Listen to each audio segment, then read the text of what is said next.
penhorar bens de ofício, mas ele pode intimar de ofício, sim, o devedor a apresentar bens, sob pena de não apresentando, ser considerado ato atentatório à dignidade da justiça. Ó, vamos lá? Conto com você. Vamos à segunda pergunta? Vamos lá. Professor, o devedor de alimentos pode ter seus bens penhorados? Boa pergunta, hein? Boa pergunta. Por quê? Muito se discute na questão dos alimentos a prisão. E, de fato, existe prisão por alimentos, sem dúvida. Mas a prisão não resolve o problema. A prisão não é sinônimo de pagamento. O indivíduo fica lá preso, ele vai preso, no entanto não paga. A dívida permanece. A dívida permanece. Eu conheço algumas pessoas que falam assim, eu prefiro ficar preso do que pagar. Engana-se, você vai ficar preso e vai continuar com a dívida. Preso e continuar com a dívida. Mas a prisão existe em qualquer caso de alimentos? Não. O sistema de prisão se dá a partir do artigo 733 do CPC. 733 do CPC.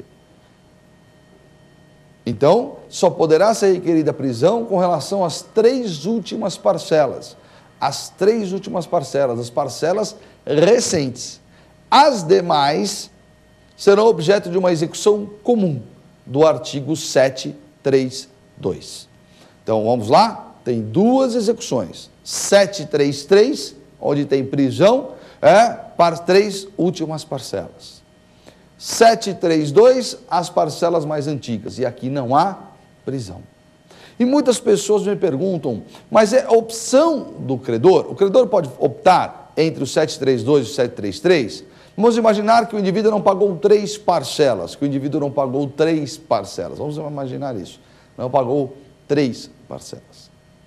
Será que o credor pode optar pelo 732, abrindo mão da prisão? Pode, não há nenhum problema com relação a isso. O que ele não pode é exigir a prisão das parcelas antigas. Pois bem, veja que situação.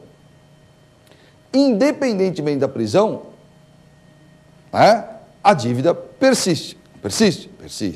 Com relação às parcelas antigas, não tem prisão, então recai numa execução comum. Portanto, existe sim penhora numa execução de alimentos. Se o devedor não pagar, ele vai ter lá os seus bens penhorados. Se é que ele possui bens. Só que na execução de alimentos tem uma particularidade que é a seguinte: se o indivíduo for empregado, se o indivíduo tiver registro em carteira, estiver empregado, o juiz pode eventualmente determinar o desconto na folha de pagamento. Não é nem penhora, é pagamento mesmo, o desconto na folha de pagamento. Isso ocorre no caso dos alimentos. Melhor do que a penhora para o credor, vai receber mais rápido. Mas se ele não tiver emprego, ou se não for possível desconto em folha, sim, existe a penhora. Então veja que é importante isso, né? Quantas pessoas que estão aqui acompanhando, você que está acompanhando, como essa informação é importante, até para poder orientar as pessoas que nos cercam. Ok? Vamos à terceira pergunta? Vamos lá, vamos juntos. Professor, existe penhora na execução provisória? Existe penhora na execução provisória? Será que existe penhora na execução provisória? Muito bem. O que vem a ser execução provisória? A execução provisória é aquela que se dá diante da existência de um recurso pendente. Como assim? Os recursos, geralmente, possuem efeito suspensivo. Eles são recebidos no efeito suspensivo.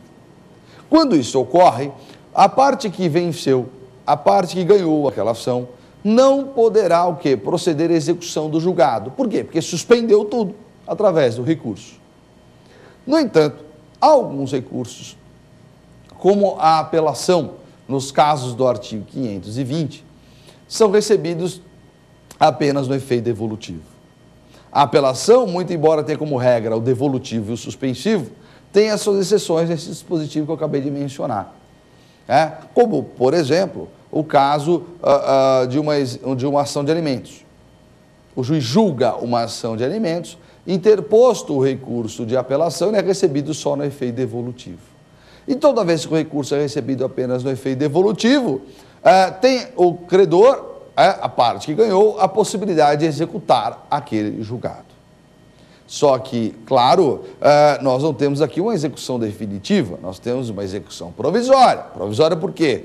Porque existe um recurso pendente. Como tem o recurso pendente, eu não posso executar definitivamente, apenas provisoriamente. Mas por que isso? Porque amanhã o tribunal poderá modificar aquele julgado. Então, eu tenho uma execução provisória. A execução provisória, ela percorre todas as fases de uma execução, inclusive da penhora. Então, é possível sim que exista penhora no âmbito da execução provisória, sem problema algum. É possível que exista a penhora normalmente.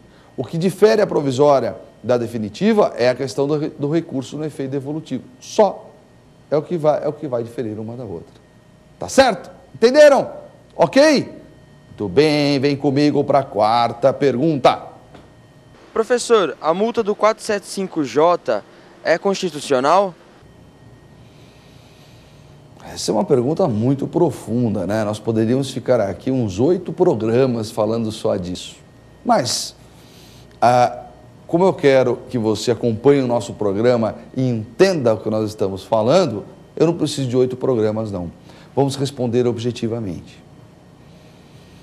A grande questão da multa do artigo 475J, e só para situar aqueles que não lembram desta multa, ela é aplicável no caso de execução de título judicial. Então, a partir do momento que há o trânsito em julgado daquela sentença, essa é a regra, o trânsito em julgado daquela sentença, o devedor terá 15 dias para pagar, 15 dias para cumprir a obrigação. Isto nos mesmos autos. É o que se chama de cumprimento de sentença. Se o devedor não pagar, se o devedor não cumprir a obrigação, né, nesse prazo de 15 dias, será aplicada automaticamente uma multa de 10%. O credor não precisa nem requerer multa de 10%. Automaticamente, essa multa de 10%. Tá? De uma vez só. 10%, sobre o valor total do débito. Valor total do débito.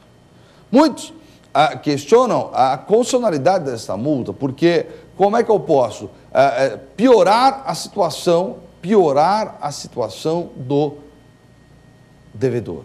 Se o devedor não teve condições de cumprir a obrigação naquele prazo de 15 dias, porque ele não tinha dinheiro para pagar, agora, com a aplicação da multa, isso fica mais difícil. O que, de certa forma, quebraria ou atingiria um princípio constitucional importante, que é o princípio da isonomia. Quer dizer, não é dado o mesmo tratamento às partes. O credor é beneficiado com a multa de 10% e o devedor é prejudicado com essa multa de 10%, o que causa um desequilíbrio no processo. Porque, a princípio, o devedor é a parte mais frágil da ação. O credor é que vai receber ou tem que pagar, o devedor é a parte mais frágil da ação. E a multa só vai agravar a situação dele, atingindo o princípio da isonomia.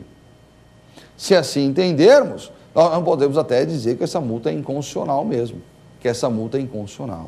Existe um voto aqui no Tribunal de Justiça de São Paulo, do professor Risato Nunes, que todo mundo conhece como um grande estudioso das relações de consumo, Código Consumidor, que faz 20 anos, né? Agora 20 anos da sua aplicação, não da sua existência, mas até o momento que ele entrou em vigor. É um código tão importante e que o professor Risato Nunes é um especialista na área, desembargador aqui no Tribunal de Justiça do Estado de São Paulo. Ele tem um voto afirmando que essa multa é inconstitucional pelos motivos, dentre outros, mas pelos motivos que eu acabei de colocar. Agora, isso tem algum efeito pragmático? Isso tem algum efeito no Poder Judiciário? Não, não tem nenhum efeito no Poder Judiciário. A multa, ela é aceita, a multa, ela é aplicada, né? Não há nenhum acórdão no sentido, existe só esse voto, um acórdão no sentido de dizer que ela é inconstitucional, nem um ADIM no STF para discutir a questão. Nem ADIM. Mas por que é importante isso? Por que é importante a pergunta desse nosso aluno? Ela é importante para que a gente possa refletir sobre o assunto. É muito importante dentro do direito, mas não